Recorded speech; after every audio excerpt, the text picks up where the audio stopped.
नमस्ते। आज हम एक बड़ी मजेदार कहानी पर बात करेंगे, संसाधनों की कहानी। अब जब हम संसाधन या रिसोर्सेज सुनते हैं तो दिमाग में जमीन, पानी, खनिज यही सब आता है ना? लेकिन ये कहानी सिर्फ इन चीजों की नहीं है, बल्कि ये कहानी है इंसानी सोच और टेक्नोलॉजी की। तो चलिए एक सवाल से शुरू करते हैं। जरा सोचिए, एक चट्टान जो हजारों सालों से किसी पहाड़ पर बस यूं ही पड़ी है, क्या वो हमेशा से एक संसाधन थी?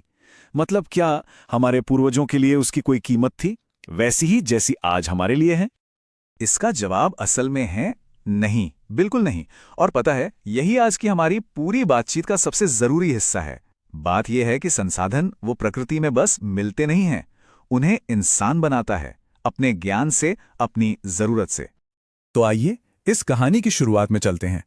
देखते हैं कि आखिर कैसे प्रकृति की आम सी चीजें हम इंसानों के लिए उपयोगी बन गईं। ये सफर बड़ा दिलचस्प है। इसे ना एक आसान से उदाहरण से समझते हैं। देखिए, जंगल में पेड़ वो तो हजारों लाखों सालों से खड़े थे, पर तब वो सिर्फ पेड़ थे। फिर आया इंसान, जिसने अपनी जरूरत और तकनीक का इस्तेमाल किया। उसने सीखा कि पेड़ को कैसे काटना है, कैसे उसे आकार देना है, और बस वही पेड़ बन गया एक कीमती संसाधन, लकड़ी, जिससे घर बने, औजार बने।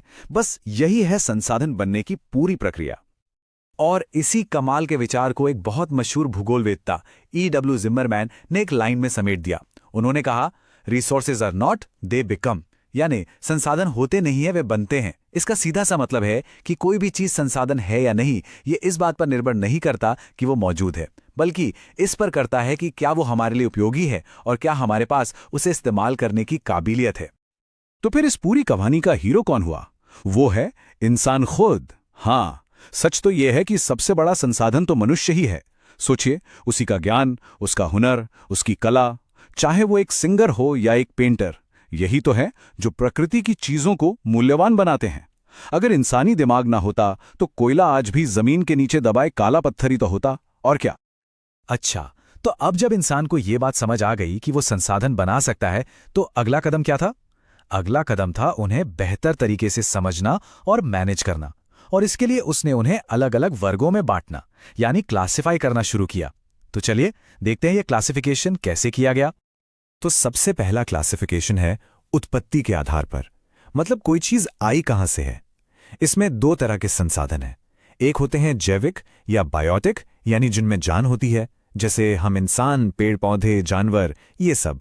और दूसरे होते हैं अजैविक या एबायोटिक, सीधी सी बात है, जिनमें जान नहीं होती, जैसे चट्टानें, धातुएं या फिर जमीन के नीचे दबे खनिज। दूसरा तरीका है उन्हें इस आधार पर बांटना कि वो खत्म होंगे या नहीं, या कितनी जल्दी दोबारा बन सकते हैं। तो इसमें भी दो कैटेगरीज हैं।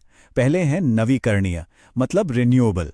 ये वो संसाधन हैं जो या तो कभी खत्म ही नहीं होते या फिर बहुत जल्दी दोबारा बन जाते हैं, जैसे सूरज की रोशनी, हवा, पानी। और फिर इसके एकदम उलट हैं अनवीकरणीय, यानी नॉन रिन्यूएबल। इन्हें बनने में लाखों साल लग जाते हैं और इनका स्टॉक वो लिमिटेड है, जैसे कि कोयला और पेट्रोलियम। अच्छा, अब आते हैं तीसरे क्लासिफिकेशन पर, जो है ओनरशिप के आधार पर, मतलब उसका मालिक कौन है। कुछ संसाधन होते हैं व्यक्तिगत, इंडिविजुअल, जैसे किसी का अपना घर या खेत। फिर होते हैं सामुदायिक, कम्युनिटी ओन्ड, जिन पर पूरे समाज का हक होता है, जैसे गांव का तालाब या शहर का पार्क।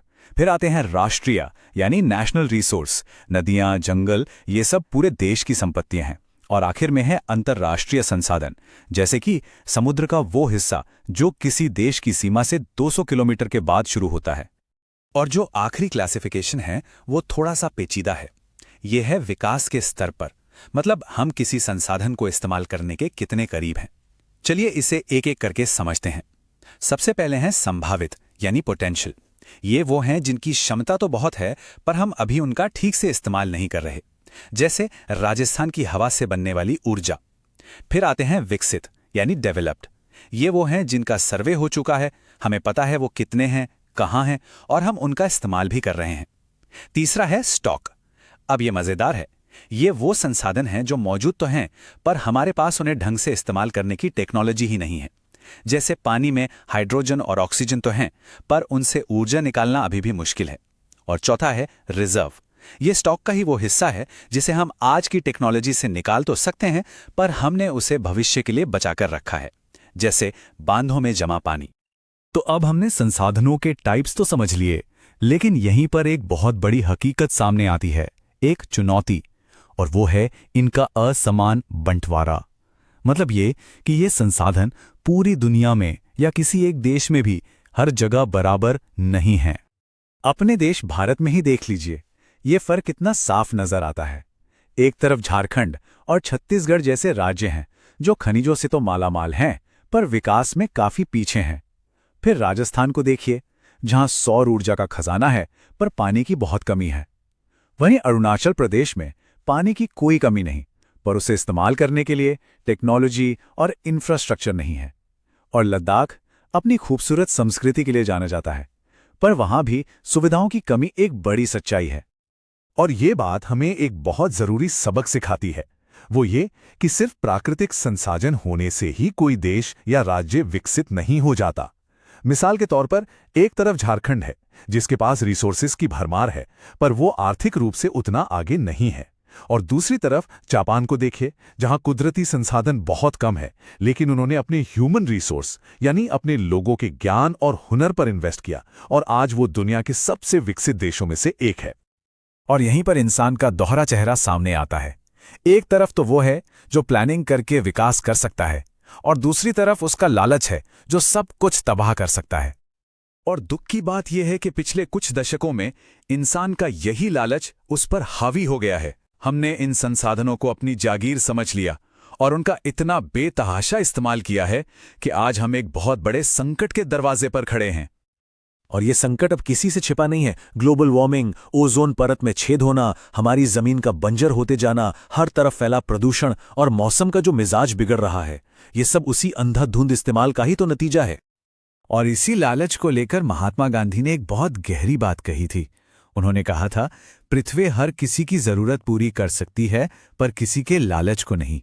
सोचिए, जरूरत और लालच के बीच का ये फर्क उन्होंने कितने साल पहले ही हमें समझा दिया था, और उसकी सच्चाई आज हम अपनी आंखों से देख रहे हैं। तो सवाल ये उठता है कि क्या अब कोई रास्ता नहीं बचा? क्या कोई उम्मीद है? जी हां, बिल्कुल है। और उस उम्मीद भरे रास्ते का नाम है सतत विकास, यानी सस्टेनेबल डेवलपमेंट। और यही हमारे भविष्य का रास्ता है। तो ये सतत विकास आखिर है क्या? इसका मतलब बहुत सीधा और साफ है। इसका मतलब है कि हम अपना विकास करें, अपनी आज की जरूरतें पूरी करें, लेकिन इस तरह से करें कि हमारी आने वाली पीढ़ियों को मुश्किल ना हो, उनके लिए संसाधनों की कमी ना पड़े। ये कमाल का आइडिया सबसे पहले 1987 में आई ब्रुंटलैंड रिपोर्ट में दुनिया के सामने रखा गया था। वैसे इस सोच तक हम रातों रात नहीं पहुंचे, ये एक लंबा सफर रहा है। 1972 के स्टॉकहोम सम्मेलन से इसकी शुरुआत हुई, फिर 1987 में ब्रुंटलैंड रिपोर्ट आई, और 1992 में पहला पृथ्वी शिखर सम्मेलन हुआ। इन सब कोशिशों से ही दुनिया को धीरे धीरे ये एहसास हुआ कि पर्यावरण को बचाए बिना हमारा खुद का भविष्य सुरक्षित नहीं है। तो ये पूरी कहानी आखिर में हमें एक बहुत बड़े सवाल के सामने लाकर खड़ा कर देती है। हम अपने आने वाली पीढ़ी को विरासत में क्या देना चाहते हैं? एक हरा भरा खूबसूरत ग्रह, या फिर एक खाली और बर्बाद हो चुकी दुनिया? इस सवाल का जवाब किसी एक के पास नहीं है। इसका जवाब हम सबको मिलकर देना होगा।